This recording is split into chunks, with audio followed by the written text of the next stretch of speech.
ఇప్పుడు మనమందము శాపగ్రస్తులమే. యేసుక్రీస్తు ప్రభువారి యొద్దకు రాకమునుపు శిలువ పాదాల చెంత నీ జీవితాన్ని అప్పగించనంత వరకు నువ్వు ఇప్పటికీ శాపములోనే ఉంటావు. అయితే ప్రభుకు స్తోత్రము, నీ శాపము ఆశీర్వాదంగా మార్చడానికి యేసుక్రీస్తు ప్రభువారే ఒక మార్గాన్ని ఏర్పాటు చేశాడు. ఇది నా భూలోకంలో నీ శాపము ఆశీర్వాదంగా మార్చబడడానికి ఏ ప్రయత్నము ద్వారా సంభవించదు, జరగదు.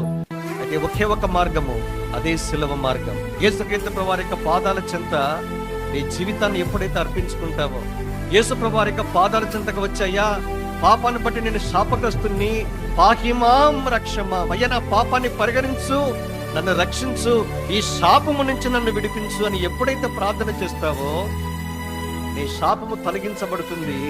శపించబడిన నీ జీవితంలోనికి ఆశీర్వాదము తీసుకురాబడుతుంది. ఆశ్చర్యంగా లేదా? ఈ భూలోకములో ఒక మనుషుని యొక్క శాపం అన్నది ఆశీర్వాదంగా మార్చబడే ఏకైక స్థలము యేసుక్రీస్తు ప్రభువారి యొక్క శిలువ మాత్రమే. ఎందుకంటే ఆయనే శిలువ మ్రాను మీద వేలాడబడ్డాడు, మన శాపాన్ని తీసుకున్నాడు. అందుకే శాపగ్రాహిగా తీర్చబడ్డాడు. మనలను దేవుడు దీవించడానికి సంకల్పించాడు. కనుక దేవుడు ఈ దినాన మనలను శాపగ్రస్తమైన జీవితంలో నుంచి ఆశీర్వాదములోనికి నడిపించాడు. మరి ఇంకరికి ఇలాంటి మాట రాశాడు, ఎవడైనను యేసుక్రీస్తు ప్రభువారిని, ప్రభువు అయిన దేవుణ్ణి ప్రేమించకుండా ఉంటే వాడు శపించబడును కాక. ఏంటో శాపము?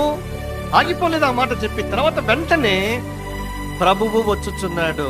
ప్రభువు రాకడికి నీవు నేను దేవుని ప్రేమించే ప్రేమకు సంబంధం ఉంది. ఎవరైతే యేసుక్రీస్తు ప్రభువారిని ప్రేమిస్తూ ఉన్నారో వారిని మాత్రమే తీసుకుని వెళ్ళటానికి యేసుక్రీస్తు ప్రభువారు రెండోసారి రానై ఉన్నాడు. ఒకవేళ యేసుక్రీస్తు ప్రభువారు వచ్చే సమయానికి ప్రభువును ప్రేమించని వ్యక్తిగా నువ్వు ఉంటే నువ్వు విడవబడతావు. అది శాపం.